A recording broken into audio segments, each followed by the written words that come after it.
how can there be a loving God if there's so much bad things happening in the world? Death, disease, dandruff. How could there be a loving God still? Well, check this out. Newsflash for you. God did not make it this way. God made it so that there was no sin in the world. He made it perfect. But Adam and Eve chose to sin. They chose to listen to the lie of Satan and not believe and trust the truth that God said, that God told them. And here's the thing, is that, you know what? Adam and Eve did that, but you and I, we do that every day. We stop trusting God. We start trusting ourselves. We start trusting our own plans, our own thoughts. We trust science more than God.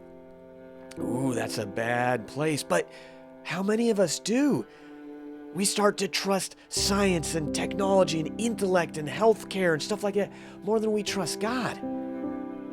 But interesting, science and medicine and all these things, they change all the time, but God never does.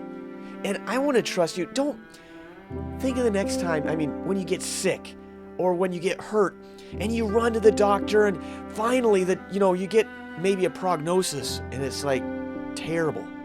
And you say, well, I guess all we can do now is pray. No. Start there. Start with prayer. Start with God. He might send you to the hospital. That's fine. There's nothing wrong with doctors. But our trust should be in the Lord first. In the Lord the whole way through. Don't trust the wisdom of man. Trust God. Look to Him for everything. So again, sin entered the world. I want to take you here for just a second. This is in Genesis chapter 3, verses 1 through 8. It says, "Now the serpent was more cunning than any beast of the field which the Lord God had made. And he said to the woman, Has God indeed said, You shall not eat of every tree of the garden? And the woman, she said to the serpent," she must have been to Sunday school or something, she said, "We may eat the fruit of the trees of the garden. But of the fruit of the tree that is in the midst of the garden, God has said, You shall not eat it, nor shall you touch it, lest you die." Then the serpent said to the woman, "You will not surely die. For God knows that the day that you eat of it, that your eyes will be opened, and you'll be like God, knowing good from evil." So he's twisted. And it's the same thing. God has made so many wonderful things.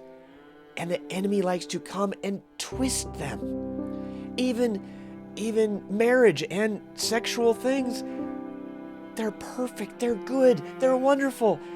But Satan likes to twist this stuff. Interesting. Okay, so keep going. Verse 6, "So the woman saw that the tree was good for food, and that it was pleasant to the eye, and a tree desirable to make one wise. So she took of its fruit and ate. She also gave to her husband with her, and he ate." So here's the point here, guys, is that they listened to Satan. They said his wisdom was better than what God had said. But time and time again, we see it. We start to believe the lie in our own personal life, and then we find in the end, you know what? God was right the whole time. I need to trust Him. I need to look to Him. I need to cling to Jesus Christ. Cling to His sacrifice on that cross. And I want to encourage you guys, get right with the Lord. Encourage you also, if you like the video, please share it with your friends, share it on social media, and subscribe to the channel. I sure love you guys.